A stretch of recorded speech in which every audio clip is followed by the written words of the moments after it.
Hello everybody and welcome back to the weekly VR news, where we break down everything going on in the VR industry, prepare you for this week's upcoming new releases, and then focus in on a few major stories. Today's video is filled with good news, bad news, as the VR industry is currently fractured. Sony is about to drop their next generation headset and push VR gaming to the next level, all while other major players are planning to pull out of VR altogether, and Meta continues to focus on turning the Quest into an iPad. We also have this week's new game releases and much more. Now there are of course links and timestamps if you want to skip ahead, but before we jump in, this video is brought to you by my sponsor Kiwi Design. They currently make my favorite Quest 2 Elite strap, which comes in multiple different versions. You can add an extra battery pack, high quality headphones, or even both. They also have other products like Valve Index style hand straps, and they just introduced a brand new RGB stand. Your controllers and headset magnetically connect. There's a charging indicator so you'll know when your headset's ready to go. And there's plenty of different RGB color options available. There's a link to Kiwi Design down in the description. And don't forget to use discount code Mateo311 for 5% off and to help support this channel.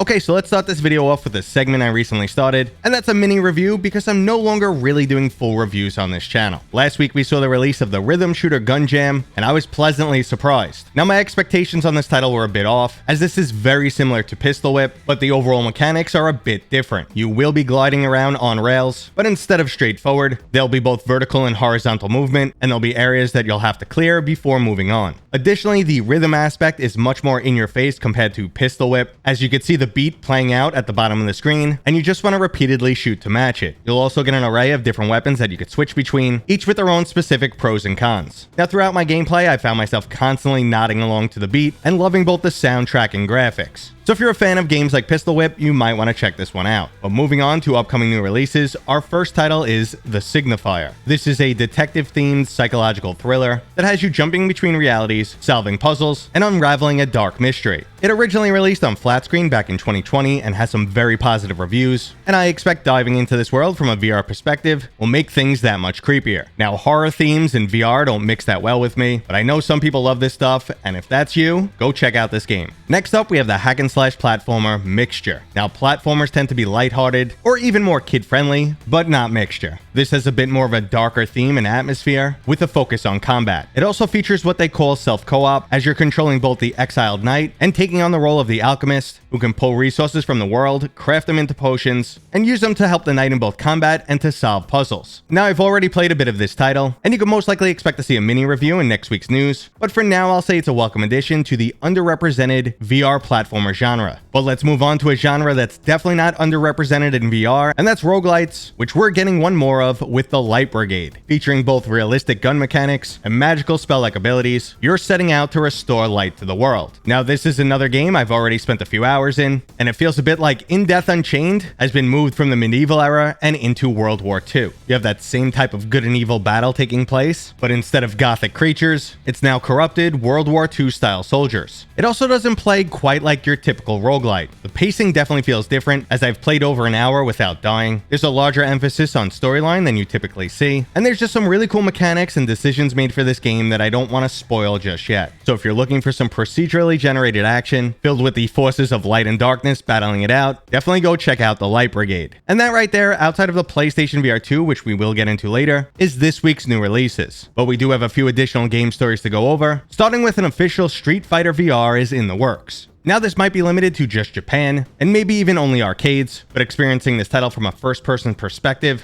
and physically throwing Hadoukens at your enemies feels like a dream come true. Now, the only concern is, will they be able to develop a fighting system that's both complex and fun, and not overly exhausting? Well, we'll just have to wait and see, and I hope it works out because I'd love to see Mortal Kombat in VR. Now, moving into a bit of bad news, yet another VR title is shutting down. In less than a year, Nerf Ultimate Championship went from a brand new game to officially shutting down. This game originally released back in August of 2022, and starting on March 1st, you'll no longer be able to purchase the game, and then by August 31st, all servers will be shut down, and you will no longer be able to play at all. Now, this comes with the studio behind the title, Secret Location, officially shutting down. Now, this just shows how VR gaming is still in a tenuous position, and live service multiplayer is extremely challenging. Now, I personally really enjoyed this game during the beta testing, but the week it went live, they experienced a ton of server-related issues, so I just never went back to the game. But I suspect its overall failure was just its lack of content, and it just went stale a bit too quickly. There's also a lot of competition and tried and true classics out there like Contractors and Pavlov that are just keeping people's attention. So I guess RIP Nerf, we barely knew ya. But on to the exciting new stuff, and that's the release of the PlayStation VR 2. That's only 2 days away from me releasing this video. Plenty of PlayStation VR 2 hardware and game reviews are already up, so I'm sure you guys are already informed on what to expect, so I'm not going to harp on this topic too much. It's really exciting new hardware featuring next generation games. Now, I'm currently hard at work on my own personal content, which will have a completely different angle than your typical review. My goal is to get into the mindset of every type of gamer out there and explain why it is or just isn't for you. I'll be going over pros and cons compared to other headsets that are currently available, dismissing some of the absolute BS that's already been posted about the PlayStation VR 2, and hopefully helping the entire community find a bit of common ground, which is desperately needed because things are not looking that great for VR overall right now. Apple's VR headset has been delayed yet again, stating that the company is still experiencing developmental troubles and even still adjusting the form factor. There's reports of over-engineering that led to excessively complicated solutions, and previously I heard it performed horribly in drop tests. Now, continuing with bad news, one of China's biggest companies, Tencent, is reportedly completely giving up on their VR endeavors. Now, the reasoning behind this is as expected. It's a high investment with serious profit concerns. And that's why we've seen other tech companies like Microsoft make VR the company's first stop when it comes to downsizing. It's an endeavor with no immediate payoff, something that Meta has been facing more and more scrutiny over in the last few years. And it appears that ByteDance is now the latest victim. After powering their way into the VR market with Pico and positioning themselves to be direct competitors with Meta and the Quest, they're now cutting hundreds of jobs. As much as 30% of the Pico team could be facing layoffs. This is definitely not what the VR industry needed,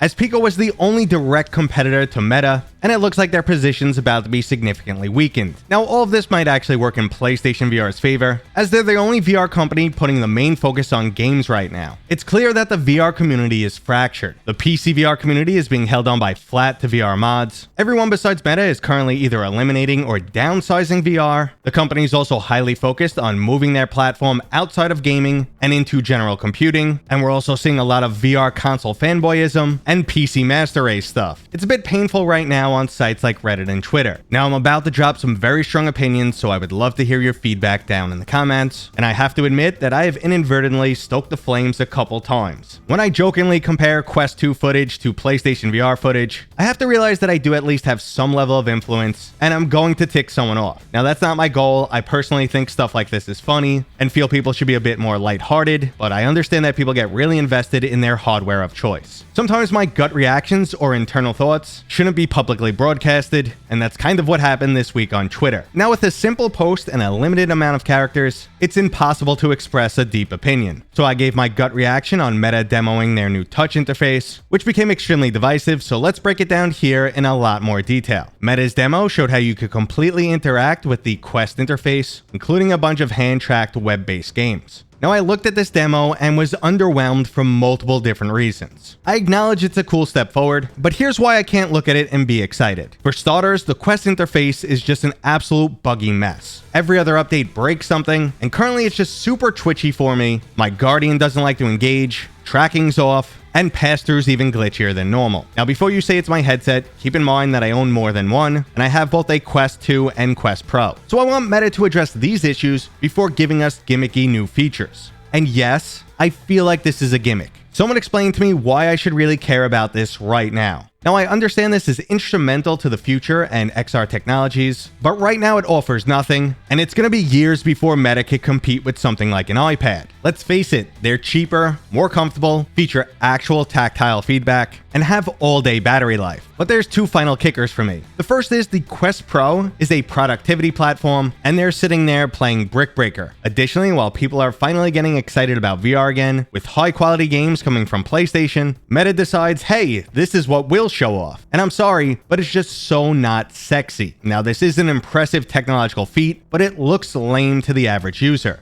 just like the frickin' metaverse. So that's why I was online venting, but I'm gonna stop here and apologize. Now, I'm definitely not taking back my opinion, because I still agree with it, but I don't want to drive a wedge any deeper through this community. Every headset has its own pros and cons. I appreciate what each is doing for the industry, and maybe I'll lighten up a bit with my opinion. Maybe. And that was today's video, brought to you by my dad, Mateo311. If you enjoyed it, please go ahead and give it a thumbs up. And if you're new here, Consider subscribing. consider subscribing. Consider subscribing. Consider subscribing. Consider subscribing. Consider subscribing. We'll see you guys on next time. We'll see you guys on next time.